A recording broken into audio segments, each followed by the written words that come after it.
ایک دادا پوتا دری دریا ندی کا پار کر کے وہ جلسہ سننے آیا، ندی پار کر کے، اور ندی میں کشتی نہیں تھی، اتنا پانی تھا، دادا پوتا آیا، جلسہ سنا، حضرت تقریر کر رہے تھے ستر عورت کے بارے میں کہ یہ گھٹنے سے اوپر کپڑا اٹھانا مرد کے لیے بھی حرام ہے، مرد کے لیے بھی، بولیے ہاں حرام ہے۔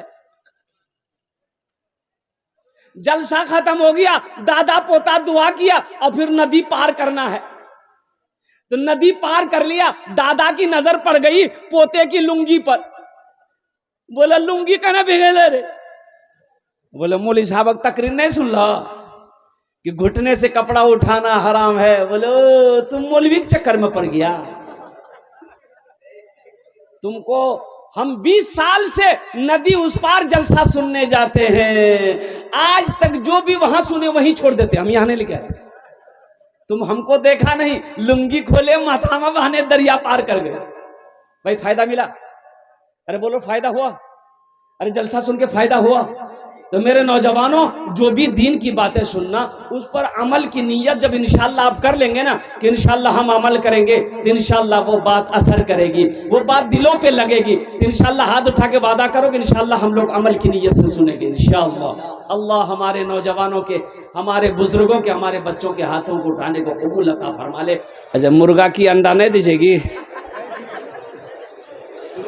ایک بادشاہ کو وزیر سے کہا کہ مرغیاں پالو، مرغیوں سے مجھے محبت ہے، اب وہ کچھ مرغیاں پل رہی تھی، ایک آدمی مرغی کے پیچھے ہمیشہ لگا رہتا تھا، چاول کھلانا، دانا کھلانا، گیہوں کھلانا، آٹا کھلانا، روٹی کھلانا، جو کھائے کھلاؤ۔ اب بادشاہ تو بادشاہ ہوتا ہے، مزاج ایک دن بادشاہ کا بگڑا، بولا کہ بھائی ایسا کرو، یہ مرغیاں ایک دن میں کتنے انڈے دیتی ہے؟ تو وزیر نے کہا کہ حضور ایک مرغی ایک دن میں ایک انڈا دیتی ہے، بولے نہیں ہم کو 2 انڈا چاہیے، بولا یہ کیسے ہوگا؟ بولا جیسے ہی ہو، ایک مرغی 2 انڈا دے اس کی جان بخش دو، اور جو 1 انڈا دے اس کو ذبح کر کے میرے سامنے لاؤ۔ وزیر نے ساری مرغیوں کو جمع کر کے اعلان کر دیا کہ خیریت چاہتے ہو تو 2 انڈا دو، نہیں تو خیریت نہیں ہے۔ مرغیوں نے کوئی صبح 1 انڈا دی، کوئی شام کو 1 انڈا دی، ایک مرغی دیکھی ایک ہی انڈا لے کے بیٹھی ہے، وزیر نے پکڑا اس کا نٹی، بولا تم کو ڈر نہیں رہا بادشاہ کا، 1 انڈا کیوں دیے؟ تو مرغی بولی کہ وزیر بادشاہ کے ڈر سے بہت مشکل سے ہم 1 انڈا دے پائے، اصل میں ہم مرغی نہیں ہم مرغا ہیں، تو وہ مہمان ہو جاتا ہے جو مسجد کے اندر میں داخل ہو جاتا ہے۔ اس دھرتی پر اللہ کا سب سے پہلا گھر خانہ کعبہ ہے، اس دھرتی پر اللہ کا سب سے پہلا گھر کون سا ہے بھائی؟ خانہ کعبہ کہاں ہے؟ مکہ کا پہلا نام کیا ہے؟ بکہ۔ مکہ کا پہلا نام کیا ہے؟ بولو بکہ، کیا نام ہے؟ بھکا، یہ بولتا بھکا، بھکا نہیں، وہ کھانے والا بھکا نہیں، بکہ۔ ان اول بیت وضع للناس للذی ببکۃ مبارکا وہدی للعالمین، اللہ کا قرآن کہتا ہے۔ حضرت آدم علیہ السلام جنت سے تشریف لائے، اللہ نے حکم دیا میرا آدم میرا گھر بناؤ، ٹھیک خانہ کعبہ کے سامنے پہلے آسمان میں بھی اللہ کا یہ گھر ہے جس گھر کا نام ہے بیت المعمور، سبحان اللہ، بولا دماشا، اس گھر کا نام ہے بیت المعمور، اس گھر کا بھی طواف کرتے ہیں، کون کرتے ہیں؟ اللہ کے معصوم فرشتے اس گھر کا طواف کرتے ہیں، اور خانہ کعبہ کا طواف تو اللہ کے بندے کرتے ہیں، اللہ کے فرشتے بھی کرتے ہیں، ملائکہ بھی کرتے ہیں۔ اور میرے بھائیوں نوجوانوں، اور قربان جاؤ، طوفان نوح کے بعد حضرت ابراہیم علیہ السلام، حضرت اسماعیل علیہ السلام کو اللہ نے حکم دیا میرے ابراہیم میرے گھر کی تعمیر کرو۔ جانتے ہیں باپ بھی پیغمبر بیٹا بھی پیغمبر، حضرت ابراہیم علیہ السلام مستری بنے، لیبر بنے، مزدور بنے، بیٹا بھی مزدور بنا، بیٹا مسالہ بنا کر حضرت ابراہیم علیہ السلام کو دے رہے تھے۔ حضرت ابراہیم علیہ السلام خانہ کعبہ کی تعمیری کام میں مشغول ہو گئے، دیوار اونچی ہو گئی، اب ہاتھ نہیں پہنچ رہا ہے، کوئی سیڑھی نہیں ہے، کرسی نہیں ہے، ٹیبل نہیں ہے، اب یہ دیوار کیسے بنے گی اونچی؟ تو حضرت ابراہیم علیہ السلام نے کہا اسماعیل ایک پتھر اٹھا کے لانا بیٹا، ایک پتھر اٹھا کے لایا، حضرت ابراہیم علیہ السلام اس پتھر پہ کھڑے ہو گئے، وہ پتھر اب بھی موجود ہے، دیکھیں گے آپ لوگ؟ کتنے لوگ دیکھیں گے؟ ذرا ہاتھ اٹھائیے نا، کتنے لوگ؟ 5 لاکھ ٹکا خرچہ کرنا پڑے گا، تو پتھر یہاں تھوڑے ہے، مکہ میں ہے،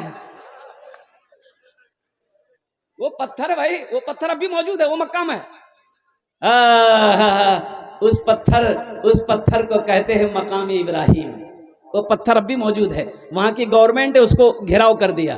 ہم لوگ 2012 میں حج کرنے گیا تھا الحمدللہ، تو مقام ابراہیم کے پاس 2 رکعت نفل پڑھنی پڑتی ہے۔ خانہ کعبہ کا 7 چکر لگانے کے بعد مقام ابراہیم کے پاس 2 رکعت نفل پڑھیے گا، آپ کا ایک طواف مکمل ہو جائے گا، ایک طواف مکمل ہو جائے گا۔ تو حضرت ابراہیم علیہ السلام اس پتھر پر کھڑے ہو کر دیوار بنا لگے۔ یہ پیغمبر کا معجزہ ہے کہ آپ جیسے ہی اس پتھر پر کھڑے ہوئے، اللہ نے اس پتھر کو آپ کے پاؤں کے نیچے میں موم بنا دیا۔ سبحان اللہ سبحان اللہ۔ آپ کے قدم کا نشان اس پتھر پہ پڑ گیا۔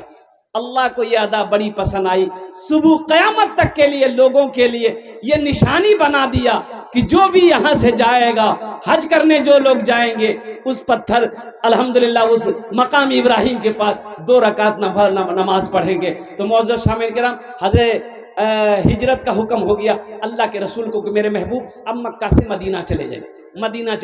اللہ کے رسول مدینہ پہنچے، صحابہ کرام دھیرے دھیرے کر کے مدینہ پہنچ گئے۔ اب بھائی مدینہ پہنچے، اب وہاں مسجد بنانی ہے، تو مسجد تو بنانی ہے لیکن زمین نہیں ہے۔ ابھی صحابہ تو یہاں سے مکہ سے مدینہ گئے ہی تھے، اپنی دولت مکہ میں چھوڑ گئے تھے، حویلی جو کوٹھی جو بھی دولت سونا چاندی یہ مکہ میں چھوڑ کر خالی ہاتھ گئے تھے۔ کافر لوگ پریشان کر رہا تھا مکہ میں۔ اب وہاں مسئلہ یہ ہے کہ مسجد بنانا ہے تو پیسے رہیں گے تب مسجد بنیں گے، بھائی مسجد بنانے میں پیسہ چاہیے نا، زمین نہیں ہے، زمین کیسے خریدی جائے گی؟ لیکن میرے بھائیو جانتے ہیں، علماء فرماتے ہیں کہ ایک زمین خالی تھی پرتی، اللہ کے نبی کی نظر پڑی تو آپ نے فرمایا صحابیوں سے کہ پتہ کرو یہ زمین کس کی ہے، پتہ کرو۔ تو پتہ کیا گیا تو پتہ یہ چلا کہ 2 یتیم بچوں کی زمین ہے جس کا باپ نہیں ہے، انتقال کر گیا، چچا ہے۔ تو اللہ کے رسول نے ارشاد فرمایا کہ ایسا کرو، ان 2 یتیم بچوں کو بھی بلاؤ اور اس کے چچا کو بھی بلاؤ۔ آئے، سلام کر کے بیٹھ گیا۔ تو اللہ کے رسول نے پوچھا کہ یہ زمین تمہاری ہے؟ کہا کہ یا رسول اللہ میری ہے۔ کہا کہ بیچو گے؟ تو زمین والے نے کہا کہ آپ اس زمین کا کیا کریں گے؟ تو اللہ کے نبی نے ارشاد فرمایا ہم اس زمین پر اللہ کا گھر بنائیں گے۔ سبحان اللہ، بولے دماشا، ہم اس زمین پر مسجد بنائیں گے، اس زمین پر اللہ کا گھر بنائیں گے، قربان جاؤ۔ وہ زمین والا کہنے لگا یا رسول اللہ پھر پیسہ لے کے میں کیا کروں گا؟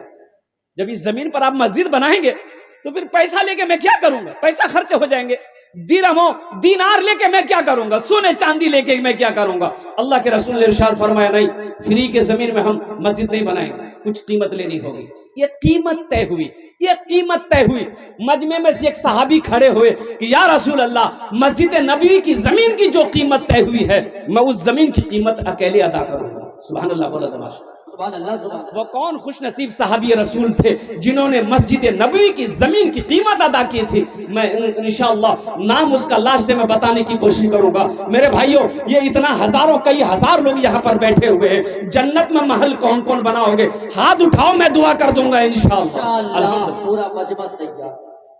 جنت میں محل، یہ میری بات نہیں ہے، ایک بات یاد رکھنا، یہ میری بات نہیں ہے، اللہ کے رسول کی بات ہے۔ اللہ کے رسول صلی اللہ علیہ وسلم ارشاد فرماتے ہیں من بنا للہ مسجدا بن اللہ لہ بیتا فی الجنہ، جس نے دنیا میں اللہ کا گھر بنایا اللہ اس کے لیے جنت میں عالی شان محل بنائے۔ سبحان اللہ سبحان اللہ۔ اور میرا اللہ کا وعدہ کیا ہے؟ ان وعد اللہ حق، اللہ کا وعدہ پکا ہے، اللہ کا وعدہ سچا ہے، اللہ کا وعدہ انشاءاللہ حق ہے۔ تو میرا اللہ نے کہا کہ لوگو تم دنیا میں میرا گھر بنا دو، ہم تمہارا گھر جنت میں بنائیں گے۔ اے لوگو تم دنیا میں اللہ کا گھر مٹی کے اینٹوں سے بناؤ گے، اللہ تیرا گھر جنت میں سونے کے اینٹوں سے بنائے گا۔ اور سنو، دنیا میں تم اللہ کا گھر مزدور مستری سے بناؤ گے، جنت میں تیرا گھر اللہ اپنے ہاتھوں سے بنائے گا، بے شک اللہ اپنے ہاتھوں سے بنائے گا۔ تو انشاءاللہ آپ لوگ بنانا چاہتے ہیں میرے بھائی، گھر بنانا چاہتے ہیں انشاءاللہ؟ اور میں نے ایک آیت پڑھی تھی وَقَضَىٰ رَبُّكَ أَلَّا تَعْبُدُوا إِلَّا إِيَّاهُ وَبِالْوَالِدَيْنِ إِحْسَانًا۔ ماں کا چہیتا بیٹا یہاں پر بیٹھا ہوا ہے، ماں کا لاڈلا بیٹا یہاں پر بیٹھا ہوا، ماں کے کلیجے کا ٹکڑا بیٹا یہاں پر بیٹھا ہے، باپ کے جگر کا ٹکڑا بیٹا یہاں پر بیٹھا ہوا ہے۔ شعبان المعظم کا مہینہ ہے، آؤ انشاءاللہ 5 آدمی جڑو، 5 آدمی جڑو، ہم 10 دعا کریں گے.